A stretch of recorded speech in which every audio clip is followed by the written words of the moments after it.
What was so great about the lives we left behind? I feel broken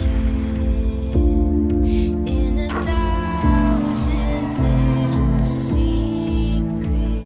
Show opens, there's a bit sort of about the stress that we put teenage girls under and how it's like any wonder that sometimes they just break, you know?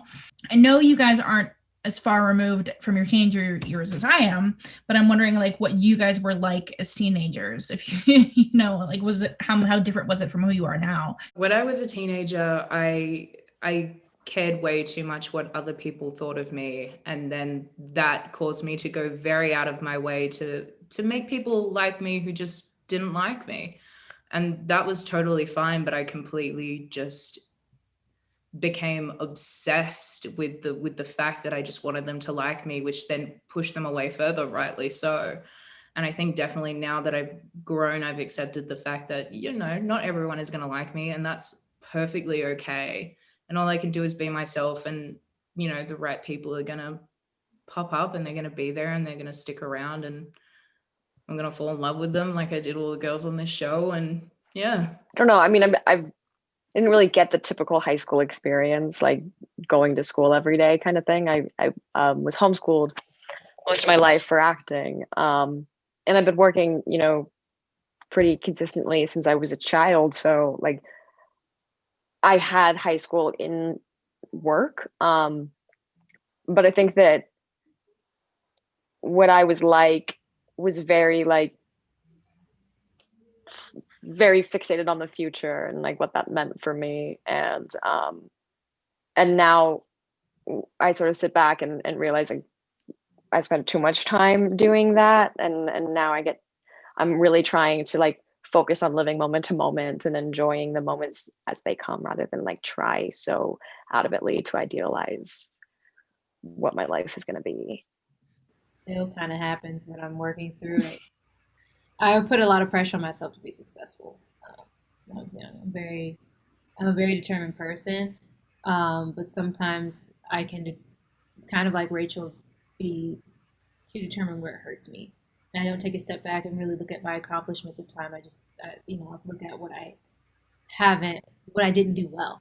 And I think that as I've been learning, in my young adulthood, is really just like, no, you're gonna make mistakes, and that really is okay. Like people say it, but like, no, it's okay, and you have to like actually believe that for yourself, and give yourself grace to grow. It's a really hard thing to do, but it's so necessary for your soul and like your well-being.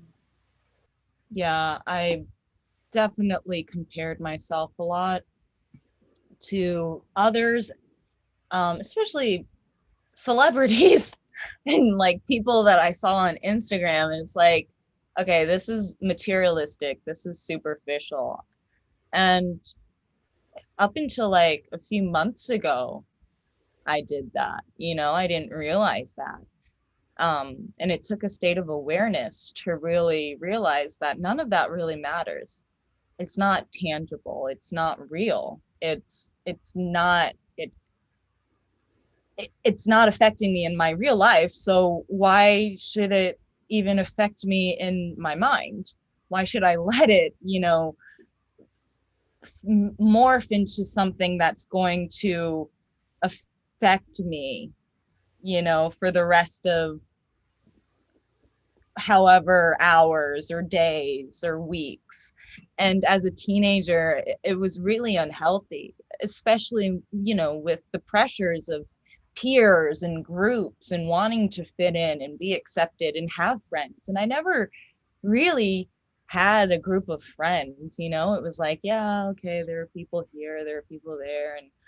But I knew what I wanted to do my whole life. And you put so much of your time and energy into that, but you feel like you're missing out because you kind of are. But you're not really missing out because that's not what you want to do. That's not what your energy is into, or, what's in your life. I went to a high school for 2 years, and then I went to a performing arts school. And I think I had come from a very, very small school of like 30 kids in a class. And then I went to a public school that had a lot of kids. And I think I just sort of lost myself in the crowd. I'm not really, at that time in my life, I feel like I didn't really know if I had it in me to like make myself stand out in that way. I think I needed a lot of encouragement, and I don't think I really knew what my strengths were until someone really pushed me and gave me, I guess, a little affirmation and encouragement. But yeah, I don't think definitely wasn't the popular girl. I wouldn't consider myself an outcast either. I had a really solid group of friends. And yeah, God, I don't know. I feel like I've kind of blocked it out. It wasn't traumatic in any way, but it just, I don't think I peaked, which is good. I went to a high school in a country town in rural New South Wales, Australia, where I wasn't like a popular kid with heaps of friends.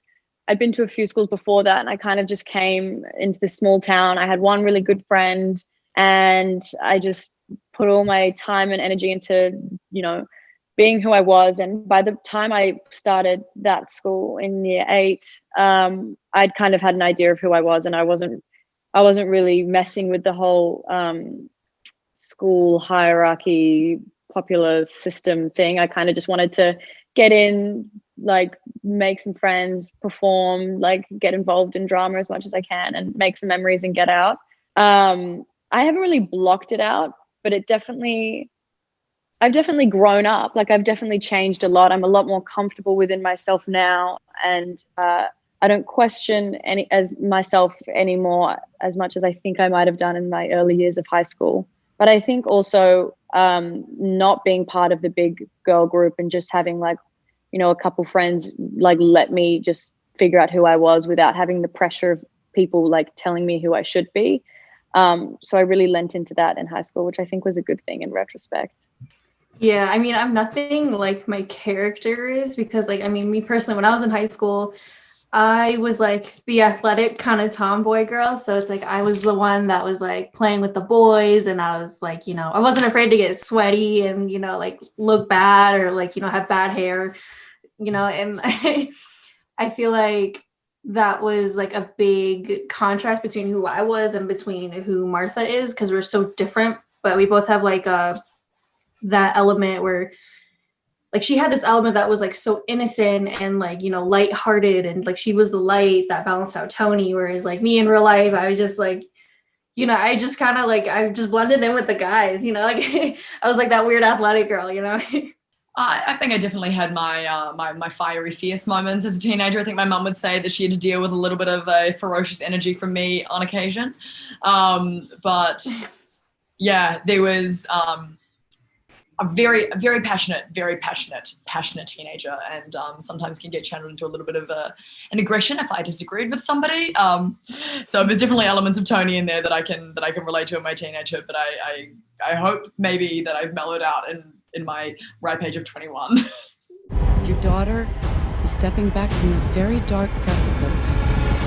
Sometimes I feel guilty that we lied to her. You did that to save her.